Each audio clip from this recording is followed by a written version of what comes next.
If you missed episode 1, I'll put it down in the comments. But this has been a heck of an adventure. We're here now in Fowler's Hollow State Park in Pennsylvania. I've been calling it something else, so be assured it's Fowler's Hollow. But this trip almost didn't come off, starting with Helene, and then Frank had electronic issues before he even left Cleveland. Derek just happened to inspect his brand new tires, and turns out the dealer had nicked one of them with his knife, so we had to deal with that. And I found out I got a nail in the tire, so I had to deal with that. It's not an adventure if something doesn't happen. We had bunches of them, so this qualifies as an adventure, I've been told. Again, day something. We're leaving Fletcher's Hollow campground. It's a great campground. Had everything. Flush toilets, potable water. People were really nice. We had brought some firewood. People offered us some of their firewood, which was great. Only bad side is a lot of families, a lot of kids screaming and dogs barking, and I was a little surprised at the movement of vehicles at night. But we had a good campsite. All 4 tents were spread out, so we were on top of each other. I would recommend it. I would do it again. The roads in Pennsylvania are fantastic. You know, gravel, well maintained. We all have pretty heavy duty knobbies, Motos, Moto Z tires on. Really probably didn't need it, especially since we didn't do sections 1, 2, and 3 because of all the storms. But rather have them and not need them than the opposite. It was a gorgeous day somewhere near Fletcher Hollow State Park. Beautiful. Drone rose majestically in the sky and starts towards us, filming as it goes. Beautiful fall day. And then all of a sudden things went dramatically awry. I'll let the visual tell the story. Oh no!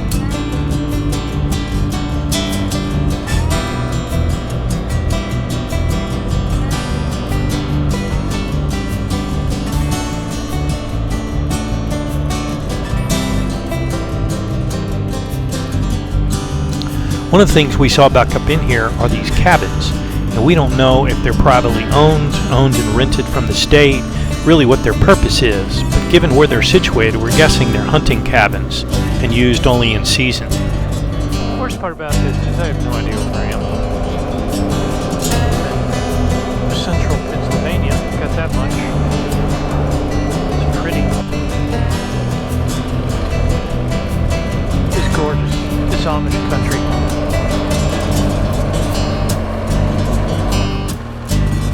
Assume we can go slowly past.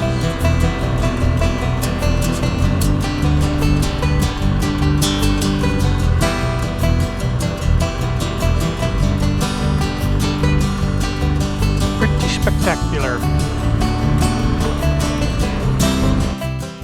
It's day something here in Greenwood Furnace State Park. We're getting ready to roll, which is why you only see 3 tents. I've already taken mine down. It rained like a mofo last night, which emphasizes the point of making sure you have a good tent. We are sadly losing one of our fellows today. Derek has run out of time, so he's got to get back, so he'll be leaving shortly, and we'll only have 3 going forward. Great riding with you, Derek. Safe travels.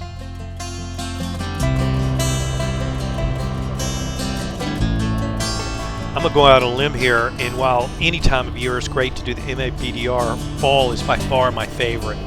I have come through here now twice. I've never actually got to do all the sections consecutively. On this trip we missed 1 and 3, and in the past I missed 4 through 9, all due to weather and really time constraints. So would be by far the best time to come from my point of view, just because it's such a beautiful time of year in Pennsylvania. And Pennsylvania, as I mentioned, is my favorite part of the whole thing.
Begin section 8, as the title says.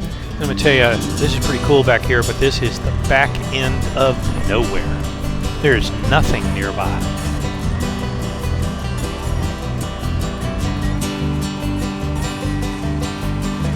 This is spooky as we enter the dark forest.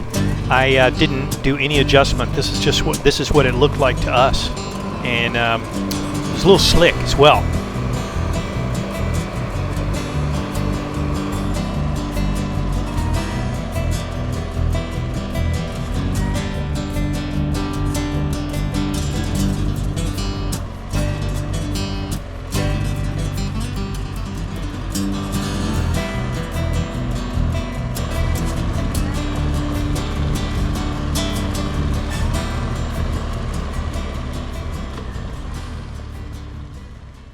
Being the He-Man adventure bike riders that we are, with the front coming through and the temperature going to drop, we headed into Lock Haven and stayed at the Fairmont.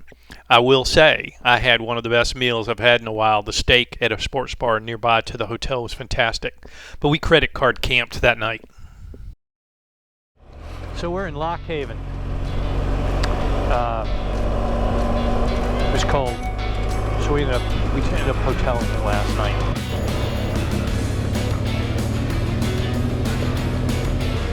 As I mentioned, we were in constant contact with Mark Axelberg and the team on the MABDR.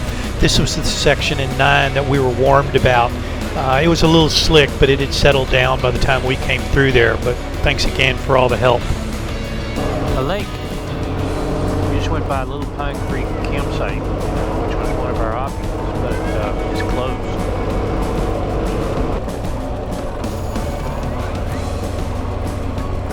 A sign of life.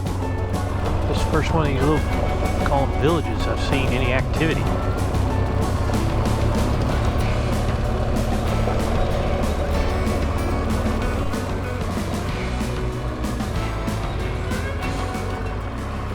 We also thought about staying at the Cedar Run Inn. That looks like a nice place.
It's hard to believe this trip is almost over.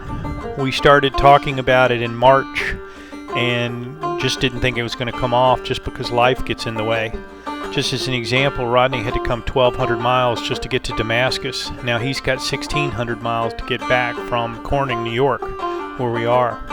It's been a great trip. I want to thank the folks at Austin Moto Adventures, which is where we all met and where we all trained.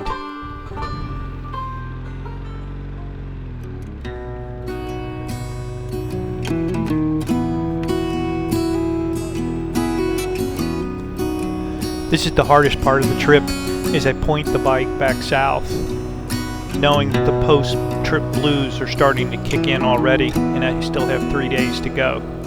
It's been a wonderful trip. It's a beautiful part of the country, frankly my favorite. Thank you for watching. Please like and subscribe, and I'll see you down the road.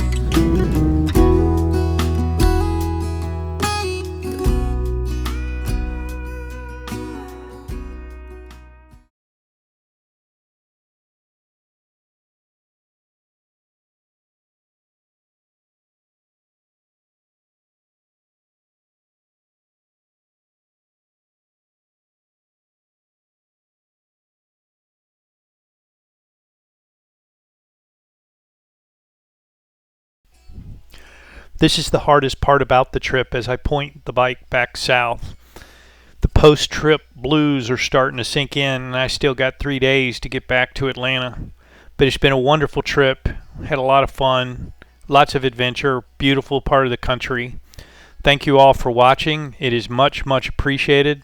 Like and subscribe, and I'll see you down the road.